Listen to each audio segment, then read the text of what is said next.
Pierre, bonjour. Bonjour. Alors, je rappelle que vous êtes le gérant de Tocqueville PME, le co-gérant de Tocqueville PME, et vous avez pris en main le fonds en octobre 2018. Donc là, maintenant, il s'agit d'imposer un peu votre patte à ce fonds, et vous avez procédé à un certain nombre d'achats ou de renforcements de lignes pour le structurer tel que vous l'entendez. Alors, première chose, on va parler d'abord de la première ligne du fonds, c'est Albioma, c'est l'ex-séchilienne SIDEC, c'est un producteur d'énergie alternative, on peut le résumer comme ça, spécialiste de la biomasse. Tout à fait. Alors c'est une valeur qui a un historique assez important en bourse, parce que ça a été une des stars de la cote avant de déchoir un petit peu. Qu'est-ce qui vous intéresse dans ce dossier? Alors c'est un dossier qui est, bon, pourquoi c'est la première ligne du portefeuille? C'est parce que c'est un aspect défensif et qui cumule ce profil défensif avec des catalyseurs qui me paraissent importants pour cette année. L'événement, en fait, donc c'était une valeur qui était déjà présente dans le portefeuille, qu'on a renforcée au cours des récents mois, pour principalement la raison suivante, c'est que le titre avait tendance à mal fonctionner en bourse. Pourquoi? Parce qu'un actionnaire historique était sortant, était vendeur, c'était Altamira. Et donc, ce qui s'est passé, c'est que récemment, cet actionnaire a soldé sa dernière action, a vendu sa dernière action à Albioma. Et donc, du coup, ce flux vendeur, c'est tari. Et donc, pour moi, c'est le début d'une nouvelle histoire. Il y a énormément de cas d'investissement comme ça auxquels j'ai eu l'occasion de participer qui ont très bien fonctionné. Une fois que vous avez ce vendeur historique qui s'en va, logiquement, ça libère complètement le cours de bourse. Alors, quels sont les atouts de la société tout de même? Parce qu'on n'achète pas un titre uniquement parce qu'un actionnaire a fini de sortir. Non, mais je vais sur ce point au capital, parce que c'est important quand même, il a vendu, en fait, l'acheteur c'est une holding qui s'appelle Impala, donc, qui se retrouve aujourd'hui avec 6,5% du capital, qui est managé par M. Vera, qui est également actionnaire de référence chez Neoen, qui est un autre acteur français du renouvelable. Et donc, les investisseurs avec un peu d'imagination peuvent se projeter sur les scénarios de rapprochement, etc., ou bien une poursuite de la montée au capital d'Impala sur Albioma, qui est tout à fait envisageable. Je pense que ça, c'est non négligeable. Donc déjà, on a un vendeur historique qui se transforme en un acheteur potentiel de davantage d'actions. Donc ça, c'est le premier point. Ensuite, deuxième point, ce qu'il faut savoir, c'est que dans l'univers de utilities, enfin des producteurs d'électricité, aujourd'hui, il y a il y a deux mouvements principaux. C'est on va vers l'énergie verte. Donc, on essaie de produire de l'énergie sans émission de CO2. Donc, ça, c'est le premier mouvement. Et le deuxième mouvement qui est lié, ce sont les gros acteurs qui essaient de racheter des petits acteurs verts pour se verdir eux-mêmes. Voilà. Donc, il y a un mouvement de consolidation dans ce secteur. Et donc là, Albioma, je pense, serait tout à fait éligible à ce type, enfin, en tout cas, de la spéculation, parce qu'aujourd'hui, 50% de leur production est verte et ils projettent en 2023 d'être à plus de 80%. Principalement dans les dom-toms? Alors, pas seulement, non. Ça, c'est vrai que l'activité historique est dans les dom-toms parce qu'ils ont une relation historique avec les producteurs de sucre à base de canne à sucre et donc ils récupéraient la bagasse pour ensuite la convertir en électricité. Donc ça, c'est le métier historique. Mais aujourd'hui, là, ils ont récemment fait une acquisition dans le photovoltaïque en France. Donc, vous voyez, voilà, l'idée vraiment, c'est de verdir le portefeuille voilà. Je pense qu'une fois que ce portefeuille sera vert, ce sera un portefeuille qui sera très attractif pour des acteurs de plus grande envergure. C'est tout de même l'intérêt spéculatif qui vous motive un petit peu dans ce dossier. Voilà. Alors, il y a autre chose aussi. Sur le côté opérationnel, en fait, en 2018, 2019, en fait, il y a deux nouveaux sites de production qui vont arriver, notamment Galion 2 et également un autre qui s'appelle à Saint-Pierre, à La Réunion, qui va vraiment booster les performances du portefeuille, de l'EBITDA, qui devrait croître à peu près 10% par an là, sur les 2 prochaines années. Donc, on a en plus ce momentum favorable. Et en fait, ils sont engagés dans un plan d'investissement assez significatif. Et au fur et à mesure des démarrages des différents sites, en fait, vous avez la génération de trésorerie qui devrait augmenter progressivement. Voilà. Donc les voyants sont plutôt au vert. Il y a tout de même un voyant qui est à l'orange ou au rouge. C'est que c'est une société très endettée. C'est normal, c'est une activité qui demande des investissements. Or, le marché sanctionne plutôt ce type de société aujourd'hui, surtout quand on a des banques centrales qui deviennent un peu plus, disons, neutres dans leur politique monétaire. On sait que ce n'est jamais très bon pour les sociétés endettées. Donc, est-ce que c'est bien raisonnable d'avoir accorder un tel poids à Albioma dans votre portefeuille? C'est une bonne question. Alors, ce qu'il faut savoir, c'est que notre approche est la suivante. OK, pour les sociétés endettées, ce n'est pas forcément le niveau de dette qui est important. Ce qui est important, c'est à quel moment vous allez rééchelonner la dette, enfin, la rembourser et la faire rouler, quoi. Voilà. Donc, ce qui va se passer, c'est comme je vous disais, la génération de trésorerie va augmenter. Donc, ils vont rembourser ces dettes assez rapidement. Ces dettes sont aujourd'hui vraiment, elles sont liées à des projets de développement. Et comme je vous le disais, comme on est en phase d'investissement fort, c'est normal qu'on ait une grosse dette. Mais au fur et à mesure que les projets vont être livrés, vous allez voir, la dette va diminuer assez rapidement. Donc pour moi, ce n'est pas un sujet parce que c'est le métier de producteur d'électricité. Si vous voulez faire de la croissance, c'est très capitalistique. Donc dans les phases d'investissement, vous avez une grosse dette. Voilà, c'est tout à fait logique. Alors parlons d'autres valeurs parce que vous avez fait pas mal de mouvements. Vous avez rentré NJPS. Tout à fait. Alors là, c'est une histoire aussi un peu particulière. Alors, NJPS était déjà dans le portefeuille. On l'a renforcé en fait depuis que je suis arrivé. Alors, c'est une histoire que j'adore. C'est une de nos principales convictions aujourd'hui sur ce portefeuille, sur le fond. En fait, c'est l'ancien Electro Power System. C'est des gens qui en fait convertissent l'électricité en hydrogène pour la stocker et qui ensuite retransforment cet hydrogène en électricité pour la livrer. Alors, c'est très adapté pour des réseaux, on appelle ça microgrid, notamment qui sont avec de l'énergie verte, type éolienne ou photovoltaïque, qui sont des énergies alternatives, mais surtout assez volatiles parce que c'est en fonction du soleil et du vent. Et donc, il faut pouvoir stocker l'énergie. Voilà. Donc, ça, c'est le positionnement de NJPS, c'est d'aller viser les îles en particulier parce que ce sont les zones géographiques qui se prêtent le plus à ce genre de situation. Et donc, c'était le positionnement. C'est assez coûteux de tirer des câbles du continent. Exactement. Voilà. Donc, c'est beaucoup plus efficient de faire ce genre de microgrid.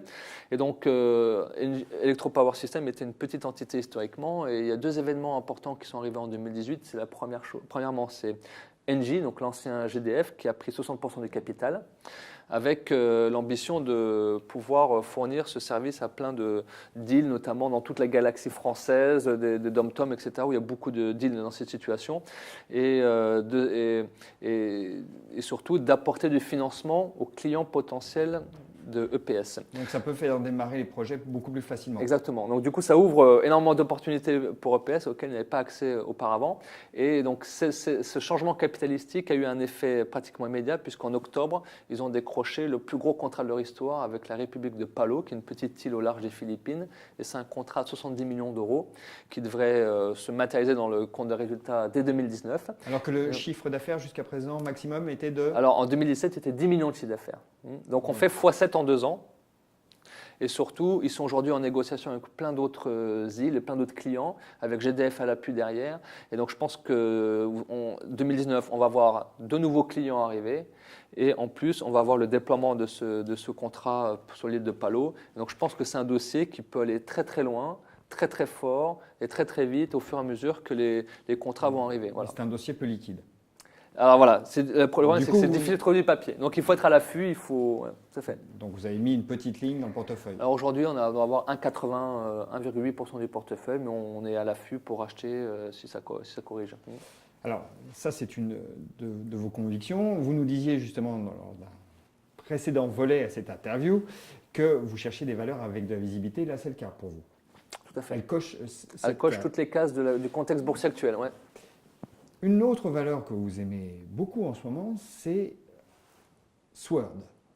Alors là, on est dans le domaine des services informatiques. Ouais. C'est une boîte assez bien établie. Qu'est-ce qui vous intéresse particulièrement dans le dossier aujourd'hui? Alors Sword, pour moi, c'est la plus défensive des SS2I françaises, françaises et Benelux, on va dire. Parce qu'en fait, ils ont des contrats avec des grosses institutions publiques. Donc c'est toujours la visibilité qui vous intéresse? Alors là, pour le contexte boursier actuel, je trouve qu'elle coche aussi beaucoup de cases. Donc il y a ces relations avec des clients, des contrats de longue durée avec la Commission européenne, le Pentagone. Enfin, il y a vraiment. Donc ça, c'est la première chose. C'est un track record aussi impressionnant. Et c'est également son manager Jacques Mottard qui est quelqu'un qui sait assez bien évoluer en tout cas en termes d'acquisition de M&A. En tout cas, c'est quelqu'un qui est assez fort là-dedans et donc qui a aussi un historique de performance sur les M&A qui est assez remarquable. Et là, en 2018, l'événement phare de Sword, c'est la cession d'une de ses divisions de logiciels qui s'appelle APAC. parc qu'ils ont vendu à Sopra pour un montant significatif, et donc de 120 millions d'euros. Et donc aujourd'hui, Jacques Mottard se retrouve avec un trésor de guerre. Un trésor de guerre, et qu'il a envie maintenant de dépenser pour acheter d'autres sociétés de logiciels. Voilà, donc il est à l'affût de toutes les situations possibles, de toutes les opportunités pour faire ça. Étant donné son track record, je pense que cette phase d'investissement M&A va créer beaucoup de valeur. Et aujourd'hui, cette création de valeur à venir ne se reflète pas encore suffisamment dans le cours de bourse, selon moi. Mais est-ce que ce n'est pas dû au fait que le groupe est exposé au Royaume-Uni, oui, tout à à une fait. certaine hauteur de son chiffre d'affaires, et que le marché s'inquiète justement de tout ce qui pourrait se passer avec l'histoire du Brexit? Alors le risque principal, donc c'est une 30% du chiffre d'affaires, hein, le Royaume-Uni. Donc le risque principal, ce serait une dépréciation de la livre. Ça, c'est le risque principal. Sinon, sur les relations contractuelles que Sword a au Royaume-Uni, il n'y aura pas de risque dans l'immédiat. Alors après, à terme, effectivement, il pourrait y avoir des changements de vision de la part des clients qui remettraient en cause les contrats. Ça, c'est possible. Mais en tout cas, dans l'immédiat, ces contrats ne devraient pas être remis en cause. Voilà. Donc aujourd'hui, je trouve que le risque est. C'est plutôt un risque de devise. Un risque de devise. Alors les devises, ça monte, ça baisse. Hein. Bon, moi, je ne base pas forcément mes décisions d'investissement sur l'aspect devise. Moi, je pense que c'est un risque qui est tout à fait limité, compte tenu de la décote que je trouve sur ce dossier qui est encore importante. Je pense que c'est un risque qui vaut la peine d'être couru. Dernière valeur dont on va parler, parce que le temps file, c'est une petite valeur allemande. Alors là, c'est un modèle économique, quand on le décrit, qui a l'air assez intéressant, c'est Cyan AG. Ouais. Donc c'est une société spécialisée dans les antivirus, mais dédiée au téléphone portable. Exactement, tout à fait. Alors, ils ne sont pas les seuls sur ce marché. Alors qu'est-ce qui fait que ce dossier-là est particulièrement intéressant? Alors déjà, c'est une small cap qui fait 250 millions de capitalisation boursière. Alors la grosse force, c'est qu'ils sont en marque blanche, c'est-à-dire qu'ils vendent leurs produits à Orange, là où leurs concurrents, type Symantec ou Kaspersky, vendent des solutions en marque propre sur les mobiles. Et donc il faut, pour Symantec par exemple, il faut télécharger l'antivirus sur son téléphone, ce qui est un peu invasif, alors que pour Cyan, qui travaille directement avec l'opérateur, en fait, c'est tout à fait naturel. Ça s'inscrit, en fait, l'antivirus est sur le réseau et pas sur votre téléphone.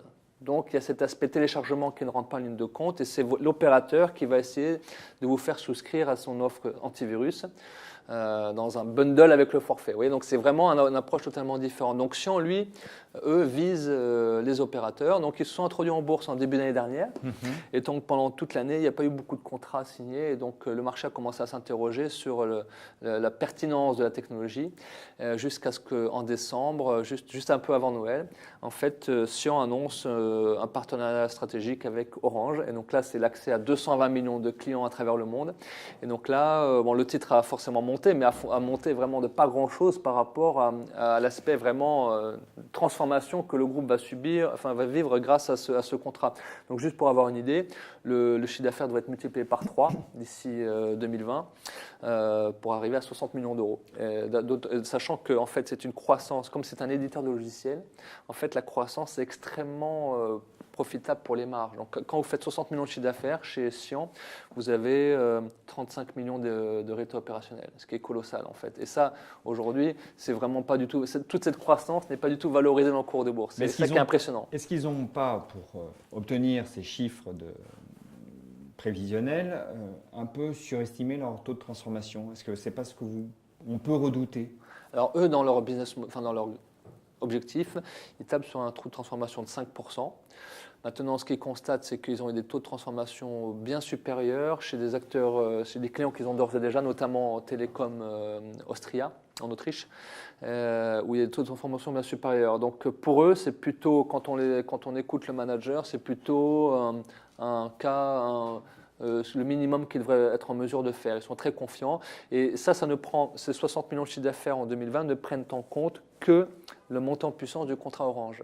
Alors, le sujet, c'est que s'ils signent d'autres opérateurs d'ici là, forcément, ils augmenteront leurs prévisions. Donc, et sachant qu'ils sont en négociation aujourd'hui, qu'ils travaillent aujourd'hui avec 35 opérateurs dans le monde, j'espère qu'au moins un sortira prochainement. Et donc là, ça va. Donc ça reste un pari sur la croissance. Il faut que ça se matérialise. Bon, ils ont signé ce gros partenariat avec Orange. Ça leur ouvre des perspectives indéniablement, mais il faut encore que ça se matérialise. Et ça, c'est votre pari, en fait. Votre pari, c'est que ça déroule. Mais je pense que c'est un pari qui est pas très, enfin, c'est pas un gros pari en fait. Hein. C'est un pari qui est tout à fait raisonnable. Si on raisonne en termes de scénario, c'est le scénario le plus probable. C'est ce 60 millions de chiffre d'affaires. Hein. Si on veut vraiment parier, là, il faudrait parier sur les chiffres d'affaires beaucoup plus élevés, hein, de voir 80, vous 90 estimez millions. que ça reste conservateur. Bon, Tout à fait. Et ce n'est cas, pas valorisé par le marché. C'est ça qui est impressionnant. Parce que les gens, quand ils voient cette histoire, ils se disent que c'est trop beau pour être vrai. Hein. On ne trouve pas la faille dans le dossier. C'est ça qui est impressionnant. Et c'est pour ça que c'est un titre qui se paye 10 fois les résultats opérationnels de l'année prochaine.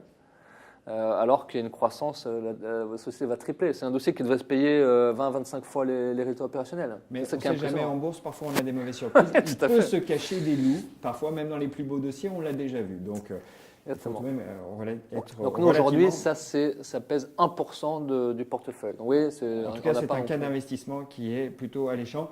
Et là, on a un peu idée de la manière dont vous remaniez le portefeuille de Tocqueville PME. Pierre, merci beaucoup. Merci beaucoup.